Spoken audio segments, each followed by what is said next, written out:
যোগ্য শিক্ষকদের স্কুলে ফিরিয়ে আনতে হবে এই দাবিতে বিক্ষোভ মিছিল করল ভগবান গোলাপ বাহাদুরপুর হাই স্কুলের ছাত্রছাত্রীরা।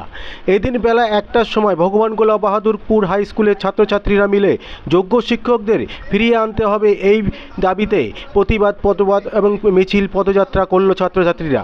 ভগবান গোলাপ বাহাদুরপুর হাই স্কুলের 10 জন শিক্ষক শিক্ষিকা ও 1 জন ক্লার্ক বাতিল হয়েছে। এর ফলে বিদ্যালয়ে পঠন পাঠনের অসুবিধায় পড়তে হয়েছে স্কুল ছাত্রছাত্রীদের।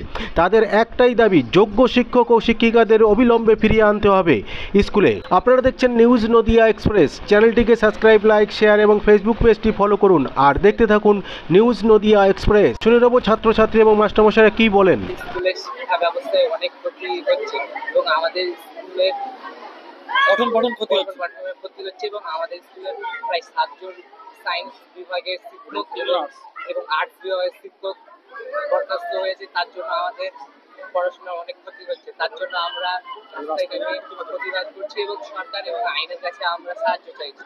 কি চাইছো তোমরা? আমরা চাইছি যে যাতে করে শিক্ষক যারা মানে যারা যোগ্য না তাদেরকে বরখাস্ত করে, যারা যোগ্য তাদেরকে ফিরিয়ে দেওয়া। কি নাম? মির্জা মাসুদ সরকার। কোন ক্লাস? 10 কোন স্কুল? Bahadurpur high school. 2016 সালে এসএসসি পরীক্ষাতে অনেক স্কুল থেকেই অনেক স্কুল থেকেই টিচাররা পরীক্ষা দিয়েছেন, কিন্তু তাদের মধ্যে আমাদের স্কুলের 10 জন টিচার ছিলেন, একজন অশিক্ষক কর্ম ছিল। তার মধ্যে 7 জন ছিলেন সায়েন্সের আর 3 জন ছিলেন আর্টসের। আমাদের স্কুলে সায়েন্সের একজনও নেই।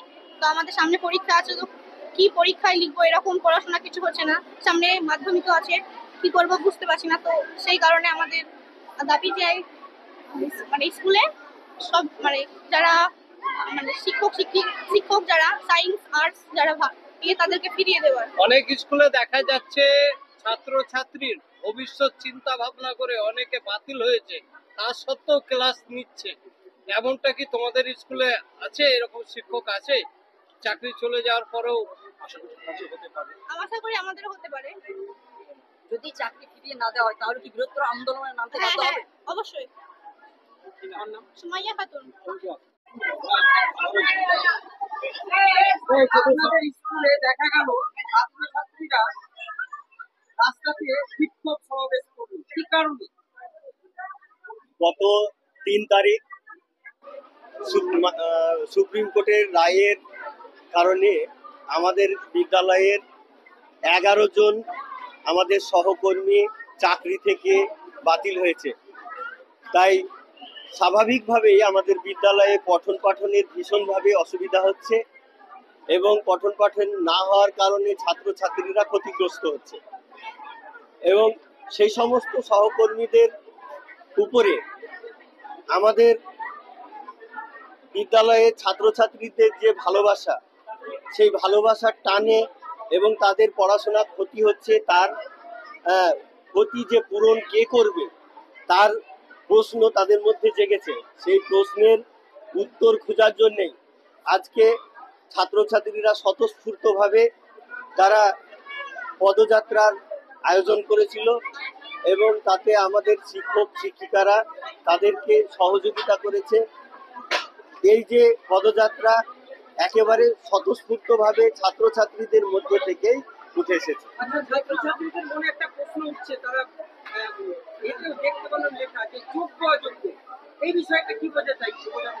আসলে 2016 সালের যে এসএসসি, সেই এসএসসিতে অনেক দুর্নীতি হয়েছে। সে দুর্নীতির জন্যে তোমার কিছু অযোগ্য শিক্ষক এর মধ্যে ঢুকে যাওয়ায়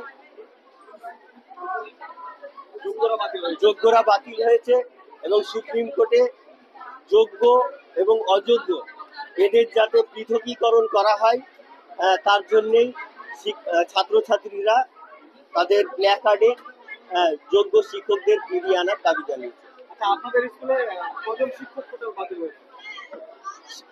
আমাদের শিক্ষক হচ্ছে 10 জন আর একজন হচ্ছে অশিক্ষক কর্মী। কি নাম তাদের? আমাদের শিক্ষকদের 10 জন শিক্ষকের নাম হচ্ছে রামিজ হাসান, আর সোহেলি পাল, মমিতা সেন, আতাউর রহমান, জয়িতা বিশ্বাস, নাজমুন নাহার, টুম্পা খাতুন, মোট 10 জন। আমার নাম মোহাম্মদ রেন্টু শেখ। আমি ইতিহাসের শিক্ষক। 2013 সালে আমি স্থগিত রাখতে হয়েছে, আমাদেরও পরীক্ষাকে পিছিয়ে দেওয়া হয়েছে। আমাদের স্কুলে 10 জন শিক্ষক এবং 1 জন অশিক্ষক কর্মচারী